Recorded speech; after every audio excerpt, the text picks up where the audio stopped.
Wait. You paid money to get rid of your accent? Yeah, I took elocution lessons when I was... All right, which of us would actually work with our spouse? I don't think I could do it. No. Oh. This is a continuation of the topic from the big show. I would say inappropriate things and get fired. Your spouse would call HR. You'd be in a lot of trouble. I couldn't do it, not because nothing against him. I just need distance from everybody and some space from everybody. Like Jim and Pam in the office seemed like misery to me. You work directly next to each other, then you go home, spend every second together. My God, too much. And then you hear about those couples that, they live together, commute in together, work together. I'm like, God, I couldn't do it. You do. You Think have how to much have they're some saving. Space. Yeah. They're saving so much money. Oh, I don't care. I'll spend money to get away from people sometimes. Yeah, I think they're all going to die like 15 years early. Yeah. But, I mean, basically, you've been, Danielle, for instance, like you've basically been working with Sheldon since you've been at home, right? I mean, you guys are in the same house. But we kind of stay out of each other's way. Like, he really has his little space upstairs, and I'm down here. And then when I'm finished down here, I go 2 floors up. And then, so it's like we space it out. But I keep telling him that one day, when this is all said and done, I will be his manager, because people are always asked. Seriously, I'm sure people he's are so always excited for that. He is very excited. People are always asking him for advice in real estate and stuff, and I keep telling him we could do seminars. There'd be a coaching thing you could do. But I said, why are you giving this away for free? Save it. I'll manage it and I'll book all your engagements. I'm like, we can do this. So we'll see. Okay. Yeah. We have a special guest. Special guest. Everybody, We're please. recording out a 15-minute morning show podcast. Chief of Police Tom Pullman. What's up, Tom? Hi, Tom. Oh, we love Tom. Yeah. Tom's been here for how long? 1996. Wow. We're sitting in his office. Sitting in my old office. That's right. Oh, that's right. The studio is in the grounds of his old office. And back in those humble beginnings, we used to gather in Tom's office, and we used to sit on the floor, and he used to play the guitar for us, strum a little tune on a Friday or a Thursday. Yeah, I remember that. How very hippie of all of you. Immutable laws of marketing.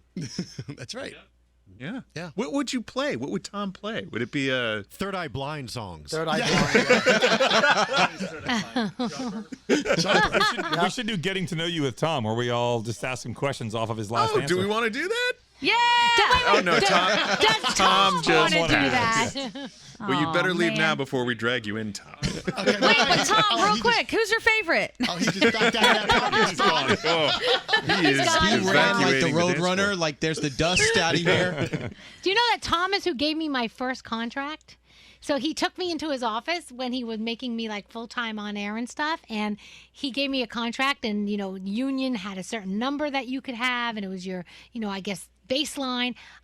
So I was making $4.25 an hour before that meeting. Big money. I almost fainted on his floor because it was that significant a difference at that time. And I was like, what? I'm getting what? Like, I couldn't believe it. It was amazing. So yeah, Tom hired me. Also, gave me my first paycheck. So nice. Just to give some context to people, Tom is. He was the program director. Yeah, he was the program director of Z100 New York in '96. Which is it was his idea to put Elvis on the morning show. Yeah, that is correct. Which the program director is kind of like the manager of the radio station. Yes. Yes. And they're also the person that calls you in for an air check session. Yes. Does anybody want to explain what an air check session is? Oh, gosh. It's basically where you listen back to what you did previously, and then somebody critiques every single part of it. And they're hilarious. Well, hilarious. Down to the Tom second. wanted to air check Elvis, but Elvis would never allow that. Yeah. Right.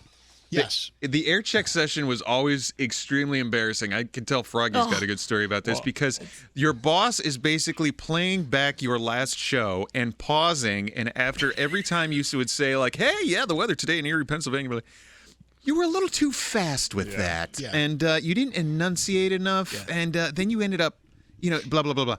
And it's just so embarrassing. For everyone else, imagine being recorded for an entire day of your job and then playing back that entire day minute by minute in front of your boss, with your boss, with with critiques in between. Well, the Yeah. And the best that's part is, exactly like, what an air check session is. Every boss has a different thing that they like or don't like. So you're going to get a different critique from every single program director that you have. Like, I have a program director who used to be triggered by people who would laugh when they had a shift by themselves. He'd be like, "You're laughing. Who are you laughing with? There's no one in the room. Stop laughing." That used to crack me up. Oh my god. The worst is like so if you're talking up a song, normal song is anywhere from 5 to 12 seconds. After they stop it and 2 seconds into the audio, you're like, 2 seconds in shit. already? Well, what's wrong? I'm 2 seconds in. Yeah. So Tom I feel went bad from- for Tom because I feel like anytime he has seen my face in the last decade, it's been trouble. My Tom. first, It's my, like, every time he sees me, he's like, "What did you do now? Really? All right." my first two interactions with Tom were, one, we were in a fantasy football league that we had around, and Tom and I made it to the Super Bowl, and I was playing him. I did not want to win because I'm like, I can't beat Tom. Like, please God, don't let me win. And I did, and I lost. I was very happy. But I always pride myself on being responsible. And so we were going on a Elvis Duran party plane to the Bahamas, and we were going by boat. Well, I forgot my passport and my laptop in my car back in the States. Oh. And so we were 3/4 of the way to the Bahamas, and I had to let everybody on board know that I did not have my passport and my laptop. And that was like my first full interaction with Tom. He must have thought, "What is this dumbass doing here?" He's probably like used to it. Frog, same trip that you and Lisa did it in the bushes? Yeah, that was the same trip. It was later after that. I got Lisa got my passport, met us there, everything was good, and then we banged it out in the bushes. Yes, same trip. Tom Pullman owes me a new car. Why? How so? Well, Scary, Elvis, Tom, and I went on a business trip 2005 because we wanted to syndicate our show to Y100 in Miami. Right. We had to meet with some corporate bigwigs. And so while we were on the trip, Tom bought me an official cowboy hat because he was excited that we were on the trip. I remember that. We were in Nashville.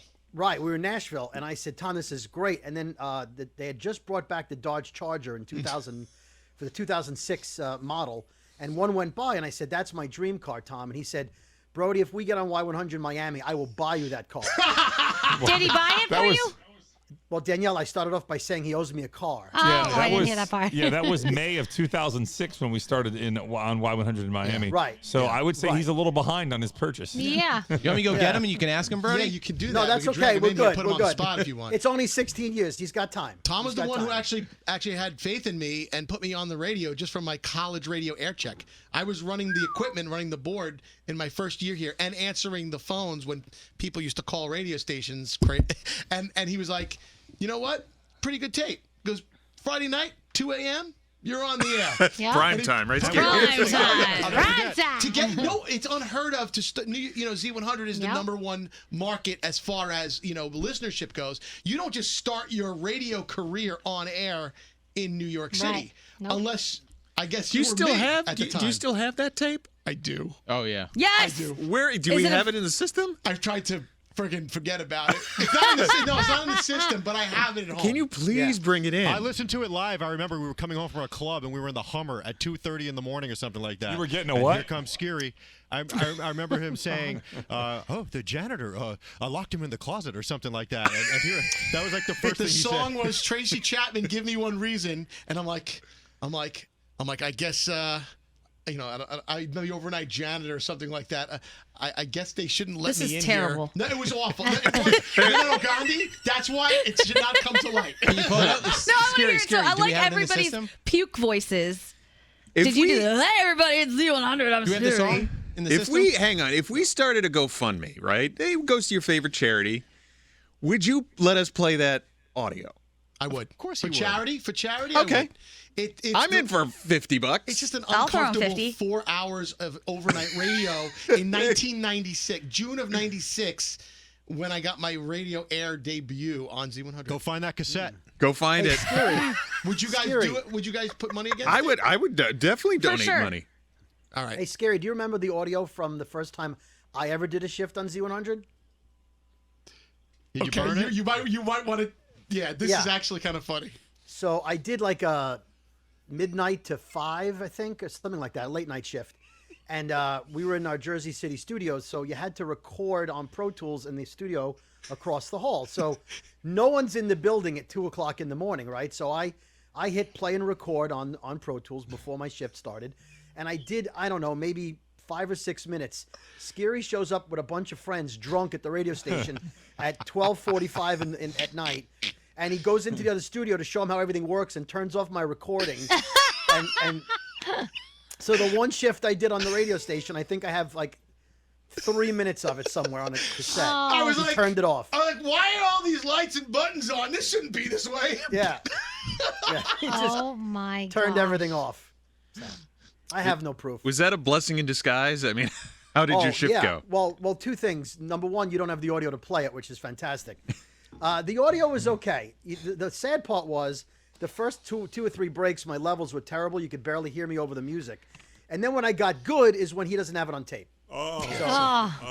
Sorry. I That's wish when he I ruined had. I wish I had my first from college. My college, because I did a heavy metal show. My first show was a heavy metal. Yes! So I had no idea what the hell was going on. And one of my first breaks, I go, I don't know what the heck we just played, but that was awful on the air. And the program director had to say to me, Danielle, listen, we can't say that. We can't go on the air. You're supposed to like what you're playing. I'm like, okay. But I'm being honest. But right, exactly. Just being honest.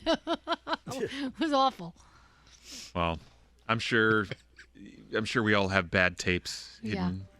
Oh yeah, I do. think you have stuff. Don't you have stuff? I used to have a terrible accent when I first started on the radio. So I would talk like this and say coffee and orange juice, and I paid money to get rid of it because radio. Wait! You paid money to get rid of your accent? Yeah, I took elocution lessons when I was. You can tell that Scotty's taken them the way he speaks. Shit. Oh my Really? God, he was so Long Island. Oh, it He was was like terrible. our friend Danielle DeLillo. He talked But like you know, that. you know what's so serious? funny? Yeah. In college, they try to do that as well. They made me put a pencil in my mouth to try to get rid of my accent. Is that But what the program got- director told you? But wait, but what got me? But what got me hired here was my accent. So I'm surprised that Scotty, you did that. Well, because I was moving to Iowa at the time, and Oh, they're like, okay. nobody will hire you there when you talk Yo, like this. what's up, Des Moines? Yeah. I love that you took Des Moines- elocution Des lessons. Crazy. Des Moines, good morning. And Iowa now loves our show. Right. The more you know. Yeah. That's crazy. I was told, Danielle, like Danielle, they put a pencil in my mouth as well, and you had to overextend. Wow. Here, I'll show you how we did it. Yeah.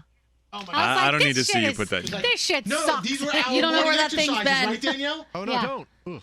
Tell me how to speak with and enunciate my voice. It sounds like when there's food in the studio. It was awful. So you can understand me. You sound like someone with And veneers. then when you take the pen out of your mouth, you actually over enunciate because your brain remembers it. I didn't. I just fucking went back to talking like this. Wait, Put that Scary, back in no, Brody's- And that's all the Brody's time desk. we have for today. Thanks, everybody. Make him throw that marker away. Put my name on it. I'm gonna go get Lisa and put my pencil in her mouth. I'll be back.